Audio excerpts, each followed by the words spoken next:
From 1972, a year after its independence, to 2020, Japan has collectively provided financial support of about 24.71 billion US dollars, either as aid, loans, grants, technical assistance, and so on. At the same time, in 2020, Bangladesh became the largest recipient of Japan's official अस्सलाम वालेकुम, मेरा नाम है आसिफ अली और आप देख रहे हैं पीके ट्यूब यूट्यूब चैनल। आज बात करेंगे जापान और बांग्लादेश के रिलेशन के बारे में। आप सब लोग जानते हैं जापान इस वक्त दुनिया की सबसे बड़ी इकोनॉमीज़ में शामिल होता है और स्पेशली तौर पे यहाँ पे जो कार्स और ऑटोमोबाइल सेक्टर, इसमें जापान का बहुत ज़्यादा नाम है और बड़ी बड़ी जो ऑटोमोबाइल कंपनीज़ हैं वो जापान ओन करता है। और जापान जो है बांग्लादेश में बहुत ज़्यादा इन्वेस्टमेंट कर रहा है। इस वक्त जापान की जो फेवरेट इन्वेस्टमेंट प्लेस है वो बांग्लादेश बन चुकी है और जापान जो अपने प्लांट है भारत और पाकिस्तान के बजाय बांग्लादेश में लगा रहा है। और इसके साथ साथ इंफ्रास्ट्रक्चर के प्रोजेक्ट और बड़े बड़े जो प्रोजेक्ट्स हैं उनमें जापान बांग्लादेश में इन्वेस्ट कर रहा है। तो इसकी क्या रीज़न्स है कि इतने दूसरे ममालिक को छोड़ के, इंडोनेशिया, मलेशिया, पाकिस्तान, भारत को छोड़ के बांग्लादेश को जापान चूज़ कर रहा है। और जापान का बांग्लादेश में इन्वेस्ट करना बांग्लादेश के लोगों की बहुत बड़ी कामयाबी है, बांग्लादेश हुकूमत की बहुत बड़ी कामयाबी है, क्योंकि उन्होंने इस तरह का माहौल वहाँ पर प्रोवाइड किया है कि लोगों को अपनी इन्वेस्टमेंट जो है उस पर रिटर्न नज़र आता है। यही वजह है कि जापान भी जो है अपनी इन्वेस्टमेंट बांग्लादेश में कर रहा है और फेवरेट प्लेस जो है बांग्लादेश जापान का बन चुका है। तो इस रिपोर्ट में जानते हैं कि आखिर वो क्या वजह है कि जापान इतनी बड़ी बड़ी इन्वेस्टमेंट्स बांग्लादेश में कर रहा है। को स्टार्ट करते हैं 3, 2, 1 and start. Japan and Bangladesh are two countries that have one of the strongest social and economic relations among other partnerships. This, however, has often been overlooked, and people think that there is little connection between the two. But Japan is a renowned economic ally to most Asian countries, but is more so in the nation of Bangladesh. From 1972, a year after its independence, to 2020, Japan has collectively provided financial support of about 24.71 billion US dollars, either as aid, loans, grants, technical assistance, and so on. At the same time, in 2020, Bangladesh became the largest recipient of Japan's official development assistance, or ODA, an amount that is estimated to be $2.6 billion, which also makes Japan the single largest development partner at that year and only behind an institution called World Bank by a small margin. Moreover, a report published by the Japanese International Cooperation Agency, or JICA, stated that the Land of the Rising Sun has assisted hundreds of major projects around the country of Bangladesh. These range from the transportation system such as the Dhaka Mass Rapid Transit Development Plan and Bangladesh Subway Project, to energy generating schemes such as the Matabari Power Plant and urban developments in helping advance digital Bangladesh, to even improving the overall private sector by direct investments.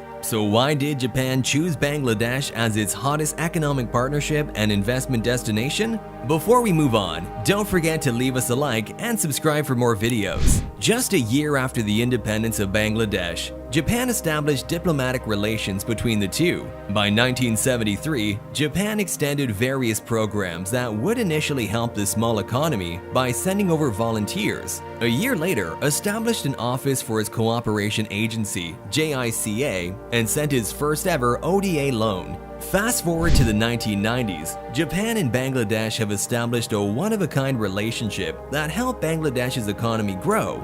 This is through rigorous investments, trades, and further infrastructure development assistance. By 1992, Japan officially became a leading partner in terms of ODAs, which continues up to today.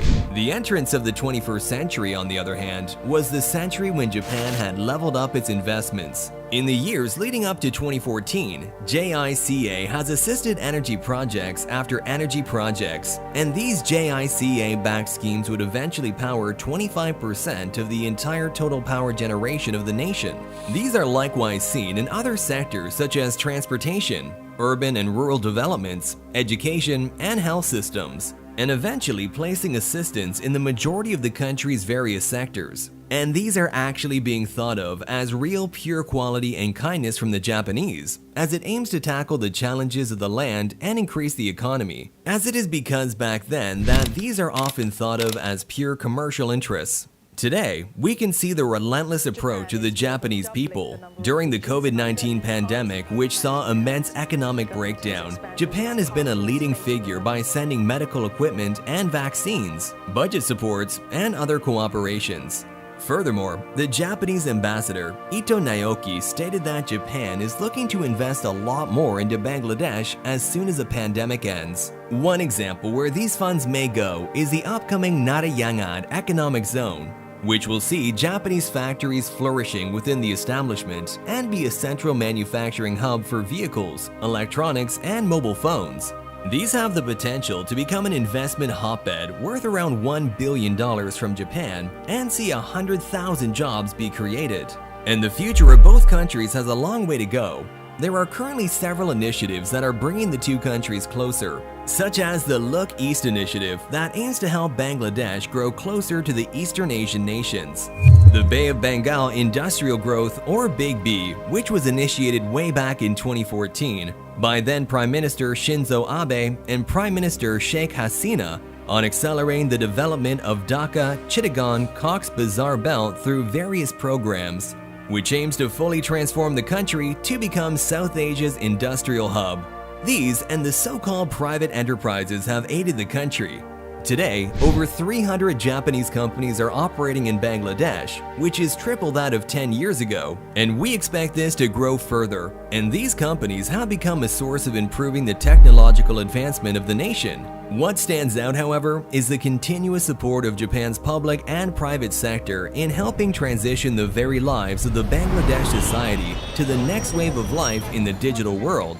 जी, तो ये था आज का video. जैसा कि आपने देखा कि जापान बांग्लादेश के बनने से लेके आज तक बांग्लादेश के साथ ताल्लुकात बनाए हुए हैं और ये दोनों बहुत अच्छे दोस्त कंट्रीज़ हैं। कोई भी मुल्क दूसरी कंट्री में इन्वेस्टमेंट अपने मफाद के बगैर नहीं करता और यहाँ पे जापान भी बांग्लादेश में इन्वेस्टमेंट अपने मफाद के लिए कर रहा है, क्योंकि बांग्लादेश ने इस तरह का माहौल पैदा किया और बांग्लादेश साउथ एशिया की जो फास्टेस्ट ग्रोइंग इकॉनमी बन चुका था कोविड-19 तक, और अब भी बांग्लादेश की इकॉनमी तेज़ी से ग्रो कर रही है और 2050 तक बांग्लादेश दुनिया की बड़ी जो इकॉनमीज़ हैं उनमें शामिल हो जाएगा। इसी वजह से बांग्लादेश जापान में मुसलसल इन्वेस्टमेंट कर रहा है और आज जापान की 300 के करीब कंपनीज जो हैं वो बांग्लादेश में इन्वेस्ट कर रही हैं।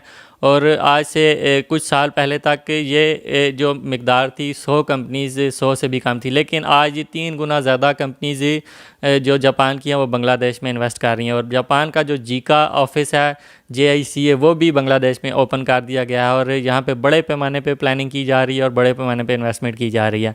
जापान ने बांग्लादेश के ट्रांसपोर्ट सिस्टम में जिस तरह ढाका मेट्रो रेल उसमें भी इन्वेस्ट किया, अर्बन डेवलपमेंट है जिस तरह से पद्मा ब्रिज और बड़े बड़े जो प्रोजेक्ट्स हैं, इसके अलावा ढाका सबवे जो है प्रोजेक्ट है उसमें भी इन्वेस्ट किया और हेल्थ एंड एजुकेशन सेक्टर में जापान ने बहुत ज़्यादा इन्वेस्ट किया है। जापान बांग्लादेश को डिजिटल बनाने के लिए भी बहुत ज़्यादा उसकी हेल्प कर रहा है और इन्वेस्टमेंट्स कर रहा है और डिजिटल बांग्लादेश के लिए बहुत बड़े पैमाने पे यहाँ पे जो लोन हैं दिए जा रहे हैं और इन्वेस्टमेंट दी जा रही है। तो यहाँ पे इस वक्त अगर देखा जाए तो साउथ एशिया में जो जापान का फेवरेट इन्वेस्ट करने वाला कंट्री है वो बांग्लादेश है। जापान तेज़ी से यहाँ पे इन्वेस्ट कर रहा है, उसके पीछे यही रीज़न है कि जापान को रिटर्न ऑन इन्वेस्टमेंट नज़र आ रहा है और बांग्लादेश की जो तेज़ी से होती ग्रोथ है उसमें जापान की जो कंपनीज बांग्लादेश में ऑपरेट कर रही हैं वो तेज़ी से मुनाफा कमा रही हैं। और इस वक्त बांग्लादेश में जो मसनूआत बनाए जा रहे हैं वो पूरी दुनिया में एक्सपोर्ट किए जा रहे हैं और जिस वजह से बांग्लादेश और जापान को भी बहुत ज़्यादा बेनिफिट हो रहा है। और जो भी कंट्री बांग्लादेश में इस वक्त इन्वेस्टमेंट कर रहा है वो आज से 50 साल